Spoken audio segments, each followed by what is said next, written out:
Hey guys, it's Tim and this is Wrestling Unlimited as it's Monday, and that means tonight was Monday Night Raw. Of course, tonight's Monday Night Raw goes the go-home show for SummerSlam, and I guess you can say one match that was rumored for SummerSlam has been pulled and just is gonna take place on Raw in 2 weeks, and that's Trish and Becky, which is very interesting. We'll get into all that later, but we've been hearing for months Trish and Becky at SummerSlam, and then the match is happening on a random Raw in 2 weeks in Canada.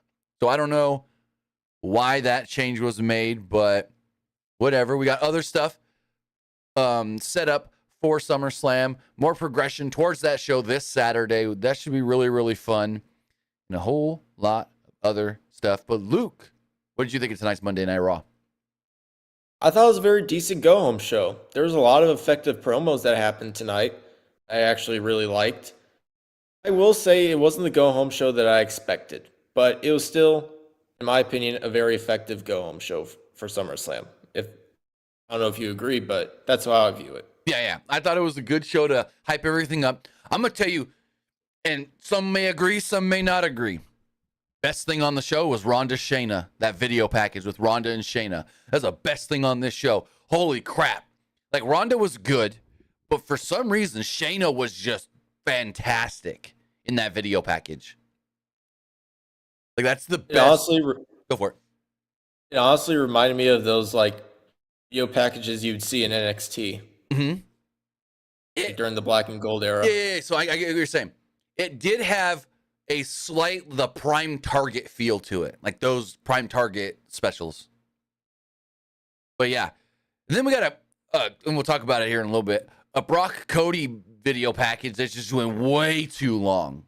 I got bored of it. But with that, we got a bunch of stuff to talk about pertaining to tonight's Monday Night Raw. Before that, I want to say thank you for joining us here. Twitch.tv/PWU Unlimited, YouTube.com/Pro Wrestling Unlimited, and podcast services all around the globe like Stitcher, Spotify, Google Pod, Apple Pod, Anchor, iHeartRadio, and so much more. Remember, if you are watching live on Twitch, you can help us out a couple of different ways. You can help us out by hitting that donate button down below, putting a hype chat in the live chat on Twitch, or subscribing to the channel one of two different ways. You can either subscribe with a tiered subscription, or you can subscribe with Amazon Prime, because remember, if you have Amazon Prime, then you have Prime Gaming. Prime Gaming gives you a lot of cool things like free games, free stuff for games, and you always get one free subscription to any Twitch channel you want to subscribe to throughout the month, and I'd greatly appreciate it if you did right here, Pro Wrestling Unlimited. Also, remember, head over to YouTube, hit that join button, and become a channel member. Finally, head over to the Epic Game Store. Head over to the Epic Game Store and buy something. Whether you're getting Ratchet and Clank Rift Apart, Remnant 2, The Expanse and Telltale series, or trying to get Nicolas Cage in Dead by Daylight, use this code down here, down at the bottom, PWU at checkout, and you will be supporting us at no extra cost. Trying to claim the free games, Homeworld Remastered Collection, or Severed Steel? Trying to get bucks for Fortnite, Rocket League, or and Fall Guys? Again, use our code PWUNLIMITED for all Epic Games and Epic Game Store purchases. Also, this podcast is brought to you by Pro Wrestling Loot, but we'll talk about that later. So, also, since 1913, we've had one job. A random ad just started playing on one of my... That was weird. Like a random tab got opened in my Chrome browser and an ad started playing. That was weird. Anyways, so correct me if I'm mistaken. No Rhea Ripley match announced for SummerSlam? I guess not, because they didn't really announce anything tonight, and they kind of like... I know I'm getting a little ahead of myself, but they kind of played off that Rhea might have injured Raquel, or she might not be cleared for SummerSlam. Right, because Adam Pearce told her, and we'll get to it later once we get to that part of the show, but Adam Pearce was like, no, you'll get your match, but not until you're ready.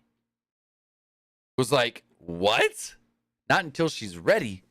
Huh? And you know, the whole Liv Morgan injury thing, they played that up tonight as well, but very weird no Ronda or Rhea Ripley match for SummerSlam. And if we really look at it, there's only 2 women's matches on the SummerSlam card.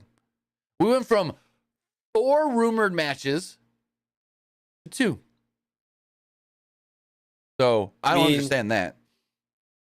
I mean, my guess is maybe they just didn't really have space for it because, you already got quite a bit of stuff announced for SummerSlam. Maybe they probably do have space, but maybe they probably want one match to go like super long to where they probably don't have time to do the Rhea match because they probably want like Roman and Jey Uso.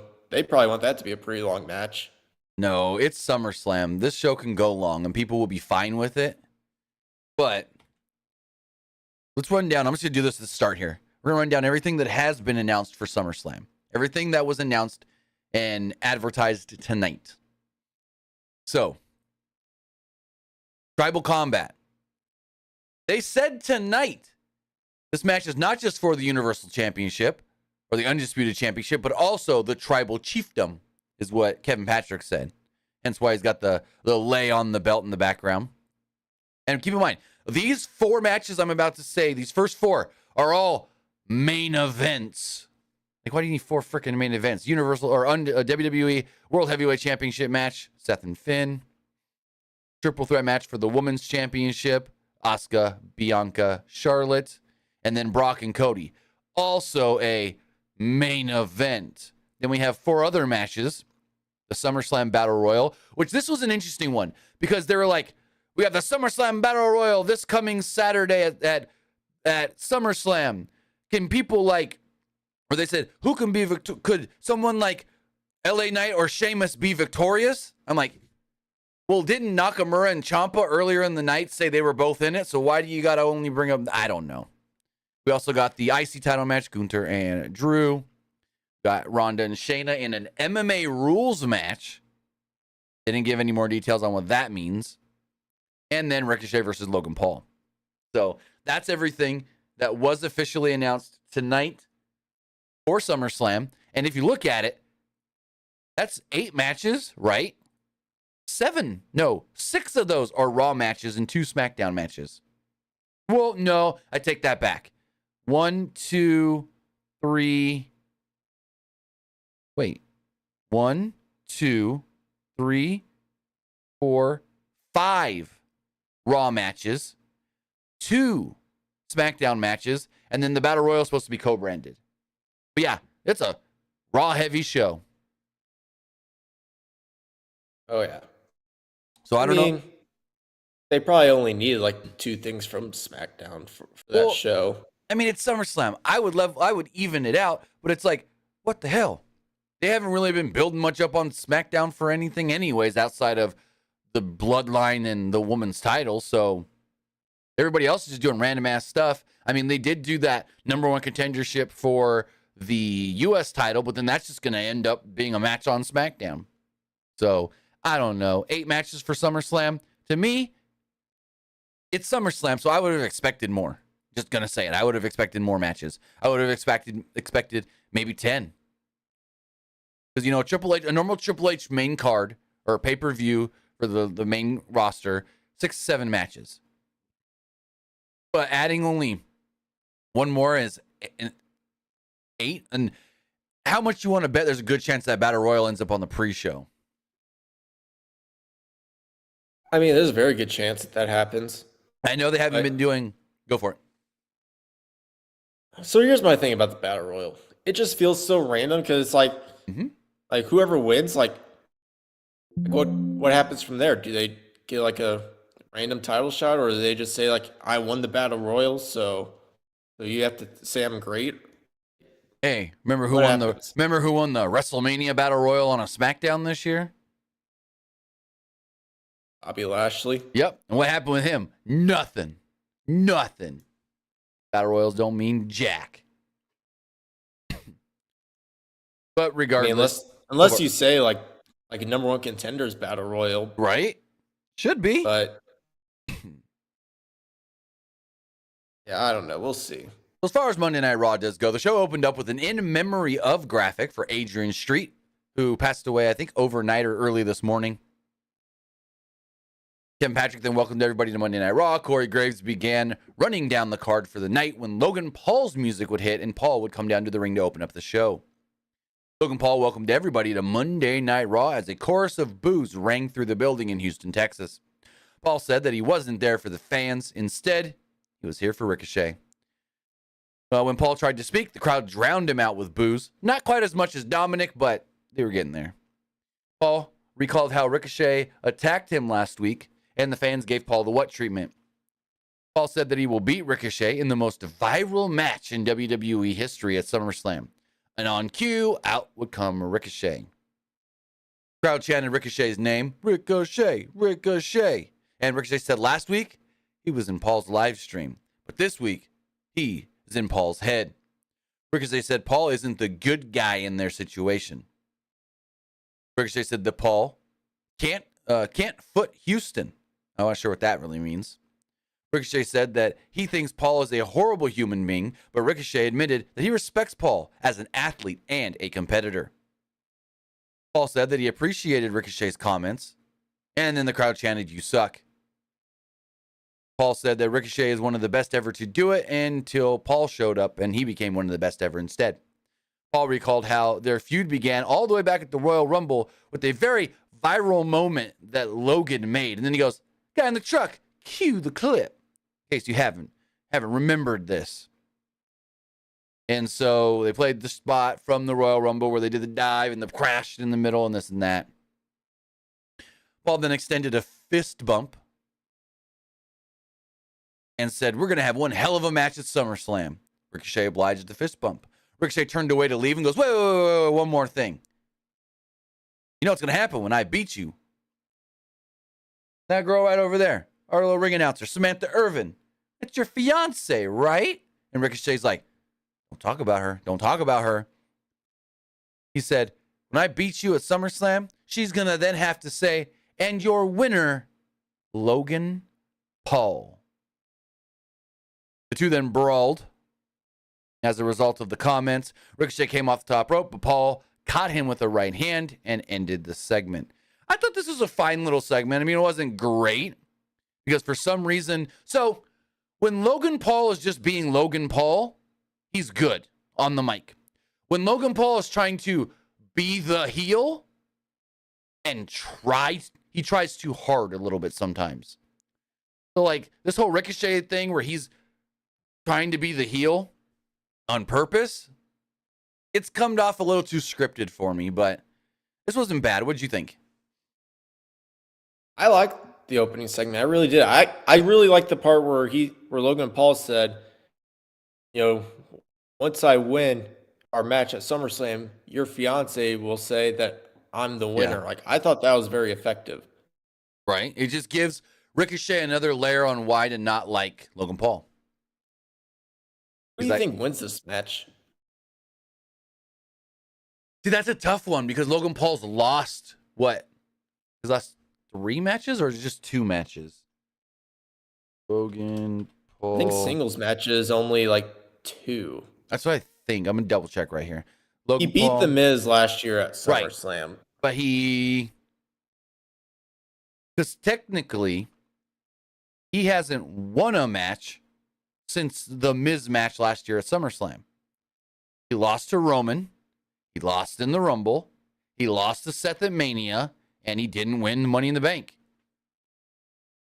So I feel like if he loses this one, then fans are going to feel like, well, why should we care about him in his future matches if this guy keeps losing? Right. But at the same time, I would honestly like to see Ricochet win and take that momentum and maybe challenge Gunther, or if it's Drew coming out of SummerSlam, which I don't think it's going to be, challenge for the IC title. Like take the momentum of beating Logan Paul and being like, hey, I beat this guy that everyone said was so good, and I want to do something better than just fighting Logan Paul. Like if I was booking it, I would go Ricochet, but Same. I can totally see why WWE would choose Logan Paul. Right. There was a video package featuring the Gunther Drew McIntyre stuff. We then go to the back where Jackie Redmond welcomes Imperium for an interview. Gunther said that he doesn't live in the past and pointed out that he is currently disappointed with Ludwig Kaiser. Gunther said that Kaiser can redeem himself later in the night by taking on and defeating Matt Riddle. Gunther said that he will personally end McIntyre at SummerSlam, and the show went back to the ring where Riddle made his entrance for the match with Kaiser that went about 11 minutes. I thought this was a really, really good match between the two guys. I thought they worked really well together, and it was damn near a perfect television match, like a perfect match for a Raw. I would say if this was on a pay-per-view, it would just be another match on the show, but as a match on like weekly television, I thought this was a really good television match. This match was a lot better than what I expected. I thought it was just gonna be like a Riddle, like just casually just winning a match, but no, like they actually made Kaiser stand out in this match. Yeah, I thought this was gonna be another 7-minute Riddle gets his butt beat, Gunther gets involved type of a match, but it wasn't. Riddle had the early advantage, taking Kaiser down repeatedly. Kaiser gained control with the back elbow and a forearm. Kaiser worked side headlock. Riddle fought out of it and landed a pair of gut-wrench suplexes. The two traded strikes until Riddle hit a fisherman suplex and got a 2 off of it. Riddle lifted Kaiser, but Kaiser worked out of it to run Riddle into the ring post. Kaiser followed this up with a drop kick and a European uppercut on the outside. Riddle regained control with a series of high-flying moves as the show went to a commercial break. When the show returned, Kaiser landed a kick to Riddle's head to take control. Riddle then fought back with a series of chops and kicks. Riddle landed an exploder and a Broton to keep momentum. Riddle then hit a German suplex and goes for the pin, where I think it was Corey Graves goes, "What irony would that have been if the German Ludwig Kaiser lost to a German suplex?" That popped me. That popped me a little bit. Riddle then landed another Broton, and he went for yet another, and Kaiser got his knees up. Kaiser hit what Patrick called a Kaiser roll, kind of funny, and got a 2. Kaiser was quickly distracted, but came back with a knee to the head and a powerbomb for a good near fall. Riddle then went for the Bro Derek, but Kaiser countered into a roll-up and got a 2. The two traded strikes, and Riddle knocked Kaiser down before going for a moonsault. Kaiser moved at the last second and ultimately hit his finisher for the win. So after the match, Gunther extends his hand to Kaiser, basically saying, "Hey, you redeemed yourself." What did you think of the match itself? Oh, the match was great. One of the best matches tonight, honestly. Oh, yeah. That's probably... Honestly, I was not mad that Kaiser won. Definitely wasn't. I expected Riddle to win, but I wasn't mad that Kaiser won. Right. I'm kind of happy you won. So, I don't know. I think this was probably, in my opinion, at least, best match of the night. I liked it a little better than the main event, just because I thought these guys worked so well together. Oh, yeah. Logan Paul was walking around backstage when he's interrupted by Byron Saxton. Paul insulted Ricochet and told Saxton to get the microphone out of his face, and then he stormed off. Then we got a Cody Rhodes, Brock Lesnar video package highlighting their entire feud, and this thing went so long that I was like, holy crap. Like, at one point, so the video package starts, and I'm like, okay, I see what this is. I don't need to pay attention to this because I know the whole story. So I go in the other room to get my kids their dinner. You know, I was making dinner at the same time, and I'm like, oh, perfect time to take a step away and get them their stuff and this and that, and where come back, and I'm like, this still going on?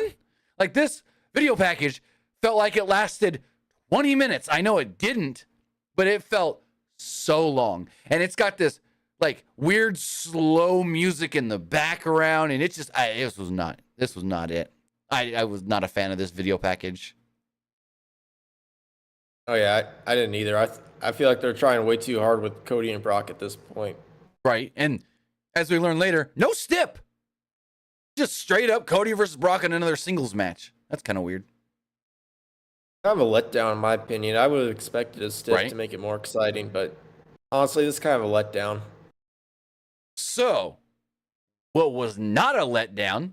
Maxine Dupri and Valhalla. Match goes 3.5 minutes, and boy, was this exactly what it needed to be. And frickin' Maxine wins with a Japanese ocean cyclone suplex. What? That Holy was awesome. crap. I mean, the match wasn't all that good. It's Maxine's first match. Valhalla's good. Valhalla, she's solid in the ring. Maxine, still got a ways to go. But this match was, trying to think, this may have been the better singles match debut of the weekend, or the last 2 days, last 24 hours. Because we had the Gable Stevenson match on Great American Bash. Then we had this singles match tonight. One thing I will say is Maxine needs to get a little quicker on her worm or caterpillar, because she does the one and then she stops herself, reposition, does the, and then she does it again. Get a little quicker on that. Anyways, I mean, it takes a while to do a perfect worm, though. So I'm sure it takes a while. Right. Valhalla jump starts the match with a shotgun dropkick to Dupri early. After a quick burst of energy, Valhalla whipped Dupri around and grabbed her by the hair. Valhalla worked on a submission, but Dupri came back with an arm drag. Dupri then landed a fisherman's suplex and a splash in the corner. Otis and Gable stood at ringside and jumped up on the apron at one point and encouraged Dupri to go for the worm or the caterpillar, whatever you want to call it, and then she landed an elbow to Valhalla. Dupri went to the top and hit a crossbody. But then for some reason, Eric jumps in the ring like he's trying to break the pin or something. I don't know. He's distracting the referee. So Otis goes over, attacks him. Gable gets to the top rope, moonsault on everybody on the outside. Valhalla then took back control after all that and went to the top. Dupri then grabs her, puts her on her shoulders, and hits her with the Japanese Ocean Cyclone suplex and picks up the victory.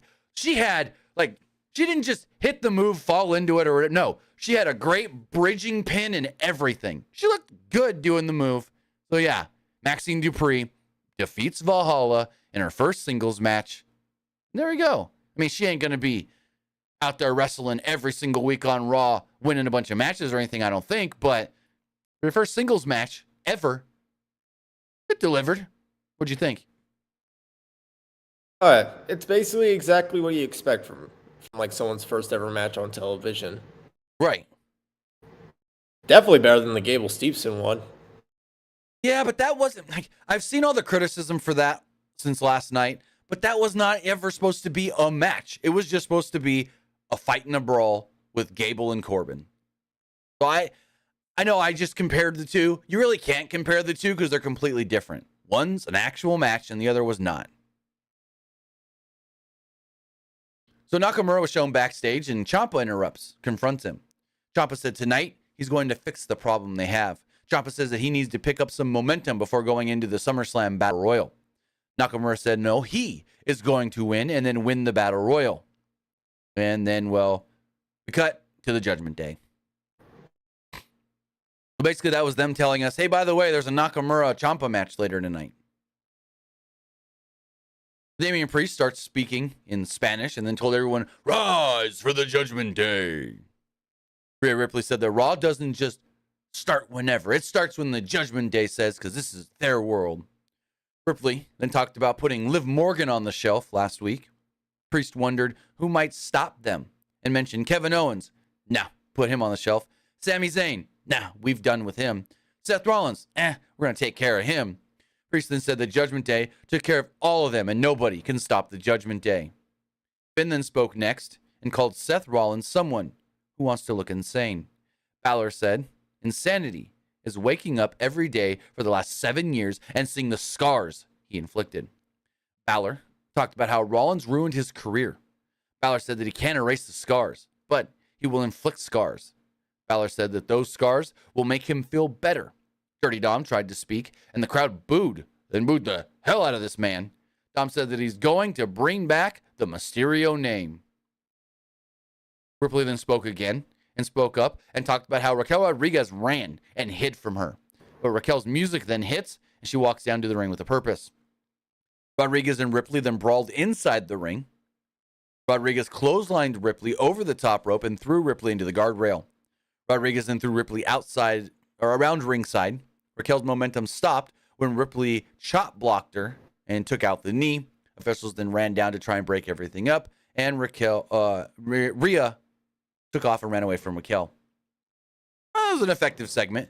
I mean, it's not unlike most Judgment Day segments. They run down people they're fighting.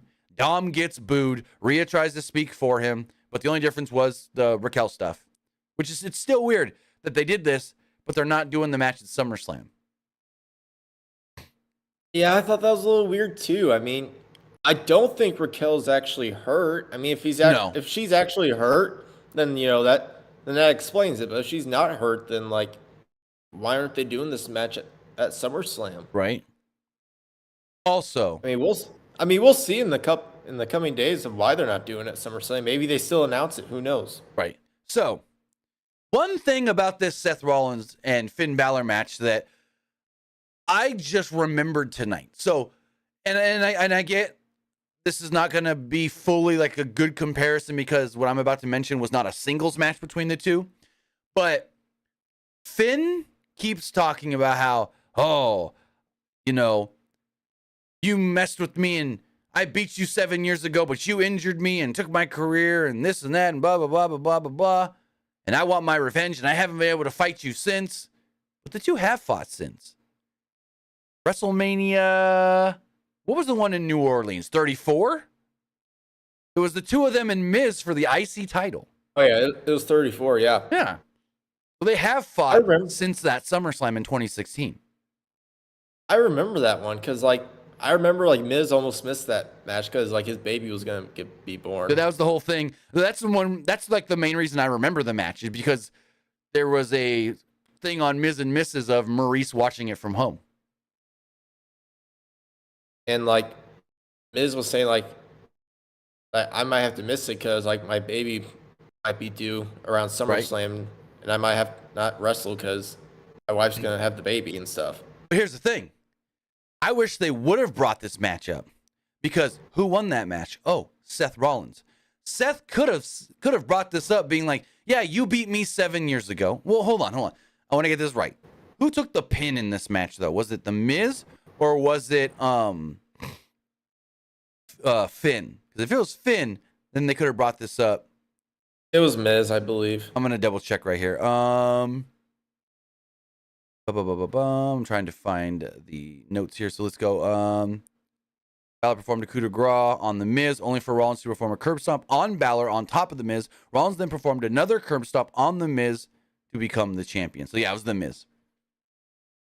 Yeah, since it was The Miz, you couldn't really bring it up because Finn didn't really take the pin. True. I mean, they could have. Finn could have been like, oh yeah, and also remember that match where I won the IC title and you didn't? He could have brought it up. It would have been better if he did pin Finn, but regardless, they're making it seem like these two haven't shared a ring since 2016. But also, let me look at one other thing really fast. Because haven't these guys been doing matches every weekend on the house shows? Seth and Finn? Probably. Yeah, every weekend. It's either Seth and Finn or Seth and Dom. For the last, month. I remember they had a match on Raw last year as well. It was the night where, Seth got attacked by a fan. That's right. I forgot about that. The match itself. Hold on. Seth Rollins versus Finn Balor 2022.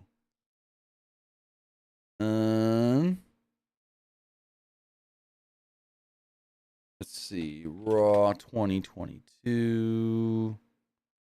Not seeing it. Oh, here we go. November 2022. Seth freaking Rollins versus Finn Balor for the United States Championship. That's what it was. I don't think that was the same night as the fan thing then. That might have been 2021, honestly.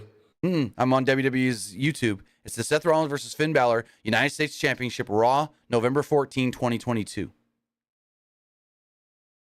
But I also remember the night where Seth got attacked by a fan. They had to hurry up and cut to Finn because Finn was all beat up in the ring. Oh, I vaguely remember. I can't remember. Let's see. Seth Rollins fan attack.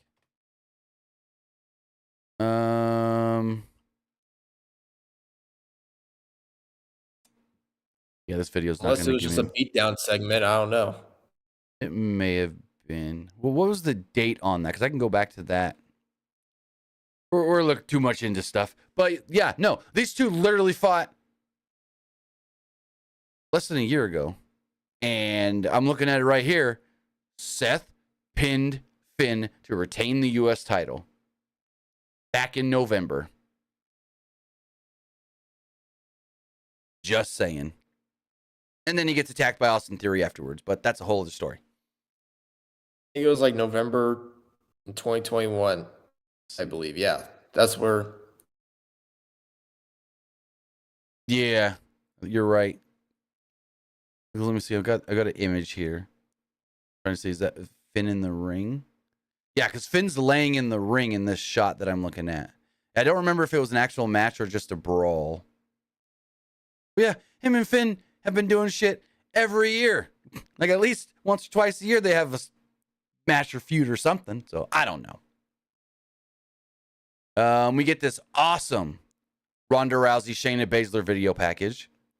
Shayna starts it off basically being like, you know, Ronda did do a lot for me when I didn't have much.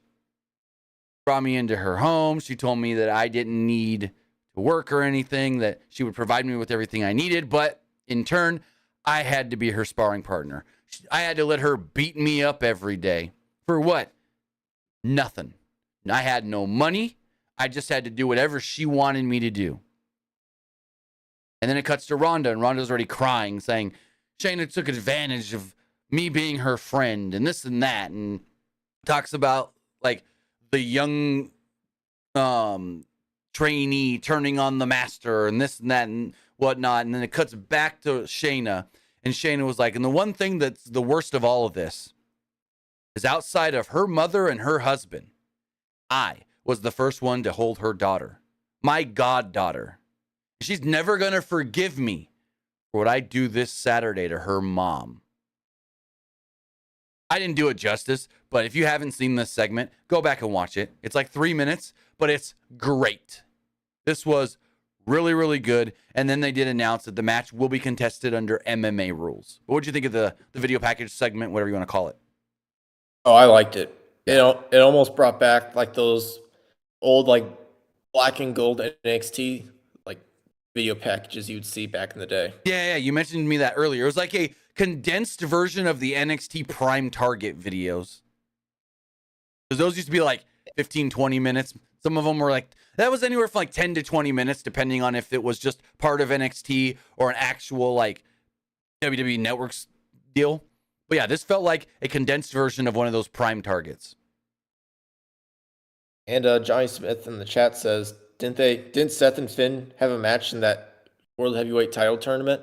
I believe so. Oh yeah, they did. So yeah, they still been doing stuff for a while. Yeah. And who won that? Oh yeah, Seth freaking Rollins. Anyways, Alpha Academy was shown backstage when they were interrupted by Imperium. Gunther made fun of them, calling Otis a freak. Gunther said that the last 2 weeks have been a roller coaster for him and said Gable wouldn't last even 5 minutes with him in the ring. Gable took exception to that and said, all right, let's see. 5-minute challenge. You and me later tonight. Gunther accepted. Then we had Shinsuke Nakamura. I mean, at first I thought they were going to do Otis versus Gunther because he started talking smack about Gunther at first. I was like, oh, they're going to do Otis versus Gunther, which is fine. But I'm glad they did Chad Gable versus Gunther because that match I like that match a lot. Yeah. So Shinsuke Nakamura took on Tommaso Ciampa in a 9-minute match. Ciampa's entrance was not televised. Actually, neither entrance I don't think was televised. Bronson Reed was shown watching backstage. And basically Ciampa went to run at Nakamura. Nakamura sidestepped him and got the advantage early on. Ciampa did fight back, though, and gained some momentum with a handful of strikes. Nakamura then cut him off with a knee to Ciampa's midsection. The action went to the apron, where Nakamura kicked Ciampa repeatedly. Ciampa evened the odds with a pair of running knees. Ciampa then clapped and patted himself on the back after throwing Nakamura over the barricade, and we go to commercial break. Back from the break, the two traded blows in the middle of the ring. Nakamura landed an enziguri and a sliding German suplex for a 2. Champa fought back and did a draping DDT for yet another 2. Champa sold some rib pain, and then Champa put Nakamura on the top rope, but Nakamura fought out of it. Nakamura landed a knee into Ciampa's midsection for a 2. Nakamura then ran at Ciampa, but Ciampa got his knees up. Ciampa went for a clunky fairy tale ending, but Nakamura rolled Ciampa up in a clunky way to pick up the victory. So, like, the end of the match felt like they were a little bit off, but the rest of the match I thoroughly enjoyed. For some reason, the end felt just like a little like there was some miscommunication. What do you think of the match? I thoroughly enjoyed it throughout like the whole match. It was just the ending I thought was a little clunky. Yeah. Honestly, not mad that Shinsuke won. I feel like Shinsuke probably needed it more. I think so. Also, and like, go for it. And for Ciampa though, he's still like just returned to Raw, so you still have time to like build him up. Correct. And I was shocked because this past weekend, Johnny Gargano made his return to the ring at a live event. So I thought maybe, he faced Omos. Omos, yeah. So I thought, this would be a great time to bring him back and like console Ciampa after the loss or something. No, nothing. I mean, we had that one Johnny Gargano hype video, then there's like nothing after that. So you'd think like they're gonna do more hype videos with him. We also got a Candice LeRae weird hype video too that nothing happened from. So I mean, I'm hoping they bring these guys back soon. Right. Well, I don't know how true it is, but the rumor is that Triple H wanted to bring The Way to the main roster and Vince nixed it. That's the rumor. I don't know how true it is, but it was Vince doesn't like the group. Vince like vetoed it. It's kind of weird, honestly. I mean, well, like in NXT like 2.0, we kept seeing like bits and pieces of The Way. Well, yeah. Before Johnny left and Candice got pregnant. Right. And I think if Vince can just see like DIY against, right now it can't be Owens and Zayn because Owens is hurt, but like DIY against Alpha Academy on Raw, that could change his mind. Being like, holy crap, DIY. They're so good. Like, Ciampa and Gargano as a tag team is fantastic. Well, and also when like Johnny Gargano first returned to WWE, like fans were like begging for like DIY versus the Usos or like DIY versus like Kevin Owens and Sami Zayn. The reason DIY versus the Usos would have made sense because the Usos had the tag titles. But regardless, I mean, it doesn't really matter. I just think that, like, I think it was Ciampa that recently said it, that like the goal of his is him and Johnny against Owens and Zayn. So I don't know if it's going to happen, but we'll see. Because, I mean, you've got Ciampa that you're using. Like, obviously, Vince likes Ciampa because when Vince was running everything last year, he was still using Ciampa on TV with The Miz. So, obviously, there's something in Ciampa Vince likes. Is it Johnny that he's not a fan of? Because go watch any Johnny Gargano takeover match. Amazing. Oh, yeah. Johnny Gargano's probably had the most 5-star matches in NXT Black and Gold. Maybe in WWE history of anybody in that company. I mean, go look at any Gargano Cole match. Gargano Andrade. Gargano, it's on the tip of my tongue. What's the, any of the Gargano Ciampa matches, like against each other. But what's the one I'm thinking of? There was Gargano versus Aleister Black. That was a good one too. But, oh, man. Gargano versus Kushida? That may have been it. The one I was thinking. Because I was like, it's a guy that's not around in the company anymore. It may have been Kushida then. Yeah. That one was really fun, too. So it's like, you see, Johnny can work with all these different guys in different styles. Like, he's be an asset on any roster. I don't know. Triple H got him back, and then Vince was just like, meh. So, we'll see. Next up, we had Brock Lesnar and Cody Rhodes. Brock made his entrance first and grabbed a microphone. Crowd chanted Cody's name, and Brock said, "Ladies and gentlemen, my name is Brock Lesnar. I am an NCAA heavyweight wrestling champion. I am a UFC heavyweight champion. I am WWE heavyweight champion of the world. And then the crowd gave Brock the what treatment. Brock said that at SummerSlam, he'll get paid to fight and kick ass again. Cody Rhodes' ass, that is. Brock said that Cody will get paid to get his ass kicked by Brock. Brock invited Cody out to shake his hand and gave Cody 5 seconds to come out. Cody's music hits. Cody walks down with his gear on because he knows that if Brock's there, Brock's probably going to want to fight. Cody didn't even stop to do the woes. He's just all business, gets right into the ring, goes right to Brock. Cody walked around the ring, though, first, before stepping into it. The two then stared at each other, and Cody extended a hand. Brock smiled and shook it. Brock then walked past Cody and right out of the ring. Cody would then run the ropes and dive onto Brock Lesnar on the outside. Lesnar, though, would catch Cody and low-blowed Cody before grabbing the ring steps. Brock hit Cody with the steps. Brock looked like he was going to head to the back, but then came back and hit Cody with the steps once more. Brock looked like he was going to go to the back and then came back again, and Brock gave him an F5 on the steps. No, in the ring. My bad. F5 in the ring. Brock then put his cowboy hat and vest back on because he was like, oh, I left these. Whoop, put the vest on. Then he finally left. For real. So just another Cody getting his ass beat segment, which is telling us Cody's winning at the pay-per-view. Cody wins the SummerSlam. What'd you think? I mean, going into the segment, I would have thought Cody would have had the upper hand. But then, like, when Brock was, like, beating the crap out of him, I was like, geez, they're literally just, like, having Brock just beat the crap out of Cody every night, which is already kind of telling you Cody's winning at SummerSlam. So in I think it was 2021, I did the math, and it was 60 to 70% of the time, whoever is winning at the pay-per-view either loses or gets beat down on the go-home show. That was back in 2021. I did the math for like 4 pay-per-views in a row, and it was 60 to 70%. So average out 65% of the time. Whoever wins at the pay-per-view gets beat up or loses a match on the go-home show. And they still book like that. That's just a WWE thing. They want the, quote, loser to have the momentum to make you think momentum means something. I mean, it's not always the case, but... Well, that's why I said it's like a 60 to 70% thing. It wasn't like every time, but it was more than half. Well, more than half. As we move forward, we had what was supposed to be a 5-minute match end up in a 13-minute match.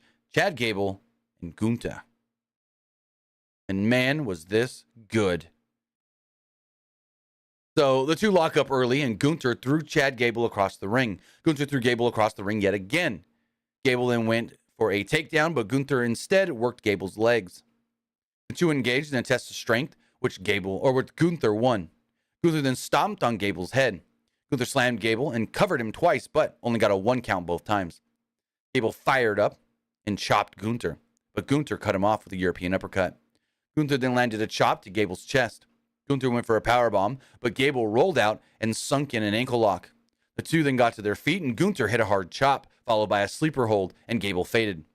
Gunther then went for a powerbomb, but Gable worked out of it, punching the head of Gunther. And this was enough to last the 5 minutes.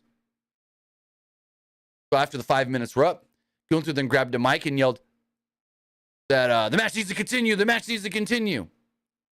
And then we get the word, this match will continue. Gable landed a dropkick at one point, and the show went to a commercial break. When the show came back from the break, Gunther was chopping Gable in the corner. Gable grabbed Gunther's arm and sunk in an armbar. Gable then followed that up with a dropkick and went for another one until Gunther moved.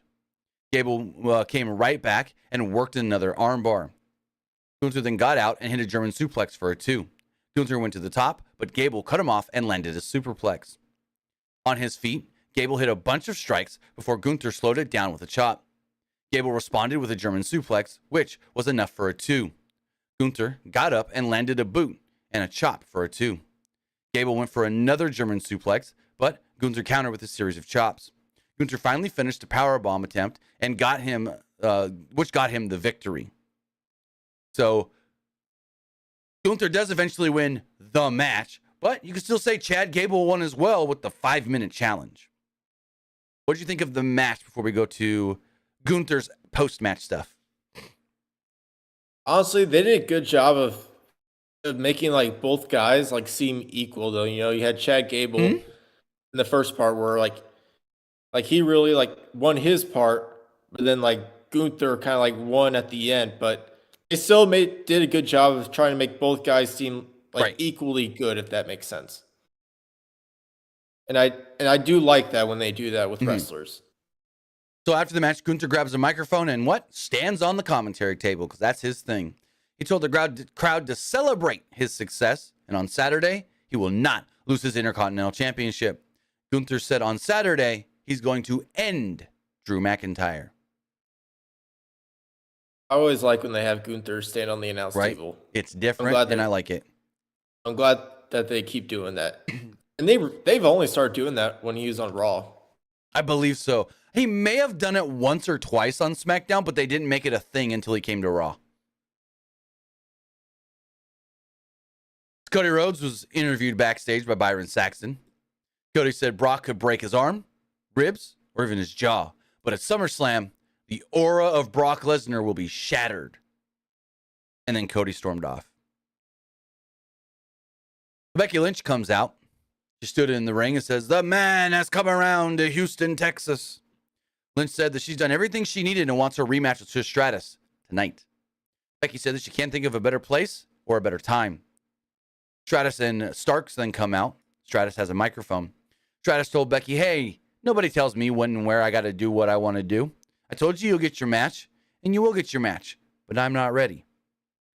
Trish said that the one thing that she is not a cheater. And unlike the Houston Astros. Crowd booed. Stratus then said again, "I'll give you the match when I'm ready." And all of a sudden, Adam Pearce appears. And Adam Pearce says, "No, this match is happening, and it's happening right now." So Trish gets in the ring. The bell rings. 1, 2, 3. Zoe Starks jumps in, attacks Becky Lynch. Ding, ding, ding. 4 seconds later, DQ victory for Becky Lynch. So that was it. 4-second match. Becky technically wins. They then beat down Becky. Becky tries to fight back. Stratus hits her with a chair. And the heels leave as Lynch sold her midsection in pain. I thought this was non-effective like all of the Trish Stratus stuff. I was not a fan or cared at all about this. What'd you think? This was honestly not needed tonight. I'm going to say it right now. Well, I This mean, was not needed. I wouldn't go that far because we at least needed to know when this match was going to take place. But I didn't like the way it happened. I thought this was stupid in, oh, well, we're going to say that she did get the match, but then ended in DQ, so that's the match. No. We go backstage, and Stratus and Starks are all happy with what they did when they're confronted by Adam Pearce. And Trish is like, "No, that was the match. I told her she can have a match." And she got the match. And Zoe's like, "Yeah." And then I went in and I attacked. And you heard the ding, ding, ding. The match actually started. And then the ding, ding, ding. The match actually ended. So she got an actual match. She got a match. And Adam Pearce is like, "No, that's not how things work here." And Trish is like, "Well, you made me go out there not ready." He goes, "You want to be ready? How about I give you 2 weeks to get ready? In Winnipeg, you versus Becky Lynch, and you, Zoe, will be banned from ringside." We then got the second half of the Baszler Rousey video package. Again, tremendous, really good, awesome. So it is interesting, though, that Trish and Becky, and I get it, we'll do the match in Canada, whatever. But I'd say this match should be taking place at SummerSlam, but whatever. Whatever they're going to do, it's all on them. Before we get to our main event match, talk about our sponsor. This podcast is brought to you by Pro Wrestling Loot. For the fan in all of us, Pro Wrestling Loot is a curated box of pro wrestling merchandise sent to you every single month at one low cost. Each month, you're going to get a t-shirt, autographs, posters, art, and collectibles. This past month, they sent us the CMLL Welterweight Championship. For our listeners right here, use code PW Unlimited at checkout and you will get 20% off your next purchase. Again, head over to ProWrestlingLoot.com and use code PWU NLIMITED at checkout to get 20% off your next order. As far as the main event goes, it was Seth Rollins and Sami Zayn taking on Damian Priest and Dominic Mysterio. I thought this was a really good main event match. Some more dissension between Priest and Balor. And they're still building to whatever that's going to be. But Judgment Day made their way to the ring, and Rollins and Zayn attacked in the aisle.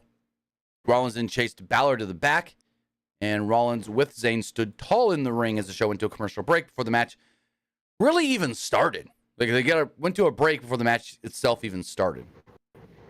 Back from the commercial, Dominic was punching Rollins, but Rollins threw Dom into the corner and kicked Dom in the head.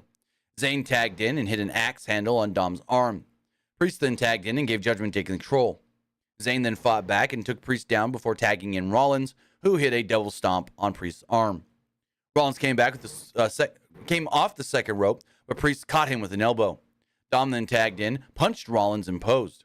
Rollins fired up and chopped Dom before landing a splash in the corner. Rollins went for another one and missed. Dom tagged in Priest, who landed a super kick on Rollins. Dom tagged back in and punched Rollins repeatedly. Dom tagged in Priest. Rollins went on the apron, and Balor pulled Rollins off the apron while the ref was distracted and landed a few blows. The show then went to another commercial break. When the show did return, Dominic was actually in control over Seth Rollins, but Priest tagged in, and Rollins rolled away to get the hot tag to Sami, who took out Priest. Zayn then threw Priest to the outside, where Zayn landed a dive on Priest. Back inside the ring, Zayn landed a tornado DDT, and Dom broke up the pin attempt. Dom then tagged in and set up Zayn for a 619. When Dom ran towards Zayn, though, Zayn clotheslined Dominic. Zayn tagged Rollins, and Priest tagged in as well. Rollins then hit a top rope tope suicida on Priest to the outside. Rollins then stared at Balor on the outside and rolled Priest into the ring. Priest did eventually try to go for the South of Heaven, but Rollins countered it and hit him with a super kick. Dominic then cut Rollins off, but Zayn took out Dom. Ripley then ran over to yell at Sami. While the ref was yelling at Ripley to not get involved, Balor dropkicked Zayn. Inside the ring, Priest landed a razor's edge, but instead of pinning Rollins, decided, you know what? I think I'm going to cash in. He asked Finn to grab him the briefcase. Finn then went to give him the briefcase by jumping up on the apron, but then just stood there for a second. And Damian's like, give me the briefcase! And Finn's like, oh, yeah, cash it in, cash it in, cash it in. But then Seth eventually got to his feet as he was trying to tell the ref to cash it in. And he's like, I'm going to, oh no, wait, and then Seth runs at him, super kicks Priest.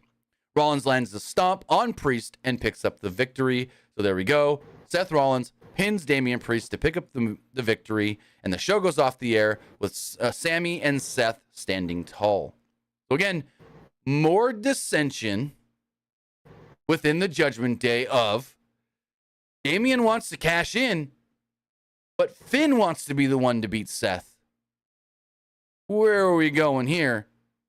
Maybe Finn wins at SummerSlam, but then has another short title reign when Damian cashes in on him.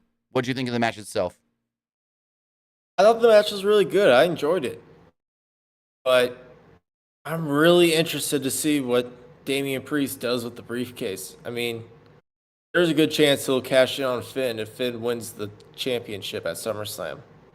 Well, see, I think that's the way you, and I don't want it to happen right now because I think it's too soon to break up Judgment Day, but I think that is ultimately the way you break up Judgment Day.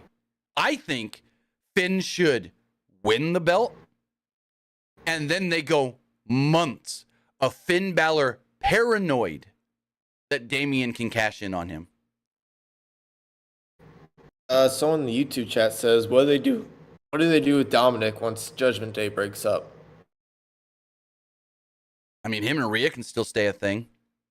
Or he could just be a heel on his own. I don't know. Honestly, I'd put him down in NXT for a little bit. Just if he's going to be on his own, I'll throw him down there in NXT. Yeah, I agree.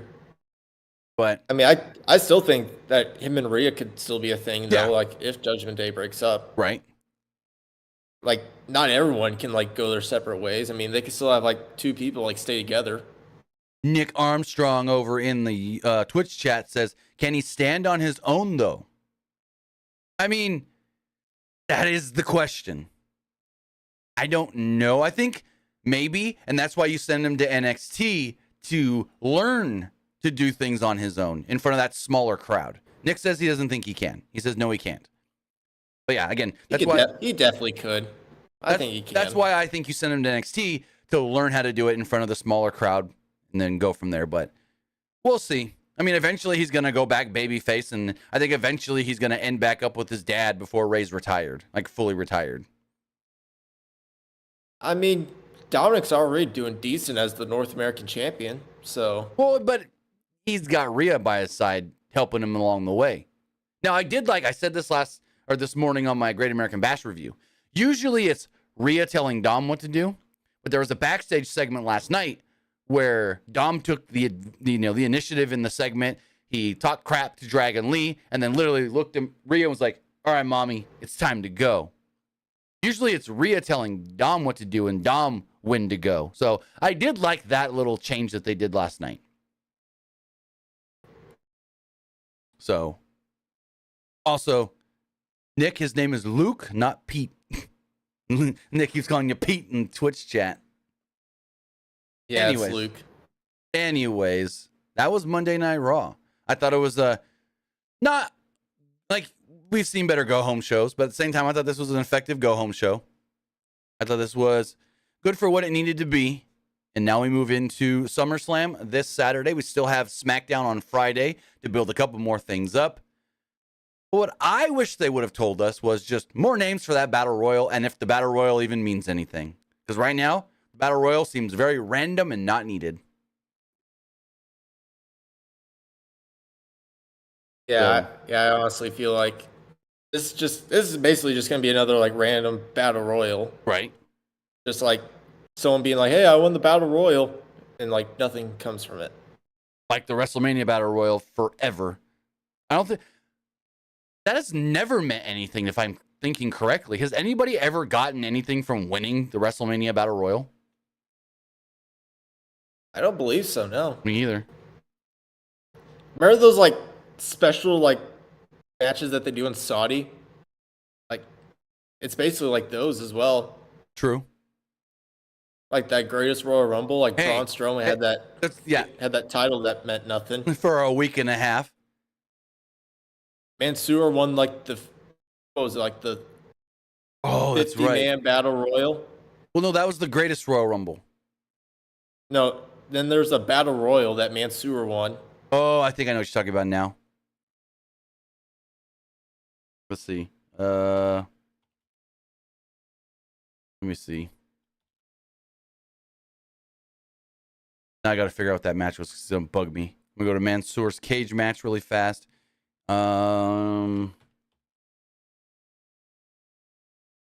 It was, let's see.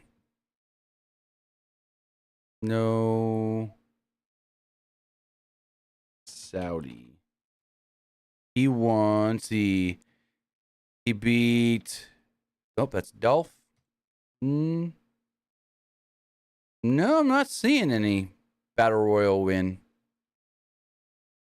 They definitely did a battle royal like, Well, it's not match that they had Mansoor win. Not on his cage, man. Well, hold on. Maybe I need to go back another page on his cage and see. That's 2020. Let's go back another year.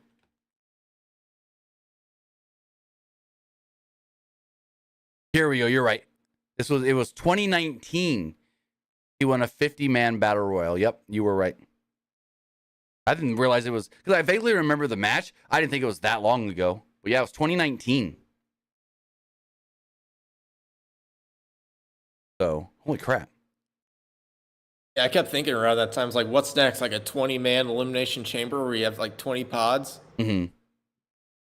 I mean, I still remember seeing him before he got signed by WWE in a match where the bottom rope broke and they had to work the whole match without a bottom rope. No, top rope. I remember that. I think it was top rope. Best of the West show here in Fresno. Hey, you got to improvise, Right? And that's when his gimmick was that he was still, like, his gimmick when he was on the indies was that he was a 17-year-old kid still learning to wrestle. Yes, Nick. Nick says his Best of the West still rocking. Yes, I actually took the kids to a Best of the West show here in Fresno a month and a half, 2 months ago. And I think we're going to go to another one next month. So, yeah, my kids loved it because, like, they've been to a few WWE shows, but they loved the Best of the West show because they're literally third row from the ring because it's in a small gym, the show was. And so it's like everyone in there is close up on the ring. They've never been that close. And then they got to meet Juicy Finau after the show as well. They're like, oh my God, I got to talk to a wrestler? My son thought that was the coolest thing in the world. He's like, I got to talk to a wrestler. And then Juicy, if you've seen Juicy, you know Juicy ain't no small guy. So them talking to Juicy like this, yeah, they thought that was the coolest thing. Who's normally booked for that show? Best of the West? Yeah. Well, it's mainly California guys. They always have like Wise Guy on the show. I don't know all the guys because they bring in a lot of different guys from just up and down the state. I don't know if they have like they do have set guys, but I haven't seen enough of their stuff to know. Nick says, Juicy's such a sweetheart. He's huge. Yeah. Especially when you got like my kids who my son's 5'1" and my daughter's like 4'4" maybe. So yeah.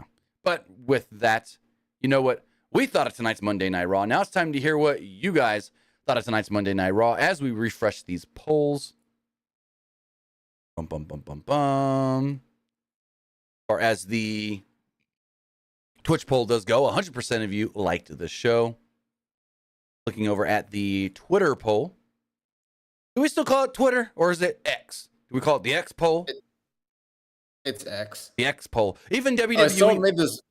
Go for it. Someone made this meme on that Twitter saying that like they had the AEW title where it's like CM Punk sprayed the X on it, saying like it's like the Twitter logo, but they sprayed the X on it. Now they call it X. Well, even WWE has changed it up when they show their number one trending, like hashtag WWE Raw trending number one. It's got the X logo instead of the Twitter logo. So like they've even updated on their end. But anyways, 48%. Still Twitter to me though. Exactly. 48% liked the show. 42% thought it was just all right, and 8% did not like it. Looking over at the YouTube community poll, 69% liked the show. 20% thought it was just all right, and 11% did not like it. Some of the comments here says, loved it. Person says, looks like Seth freaking Rollins and Sami Zayn got the W. Person says, it was better than Collision. I think it was as good as last week's Collision, because I thought last week's Collision was a really good show. If I'm comparing this Raw to last week's Collision, I think they were actually very equal. This person says, I wanted to see The Miz. This person says it was just all right. Another one saying it was just all right.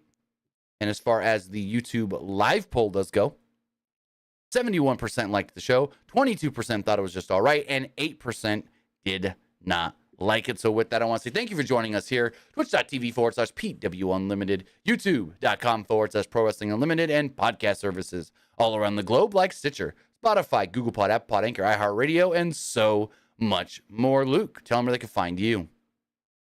You can find me over at Twitter at Petke_21, and you can also find me over at Twitch at the Luke Petke. With that, guys, have a great rest of your Monday. Have a great rest of your week, and we'll see you back here live on Wednesday for AEW Dynamite. Have a good one, guys.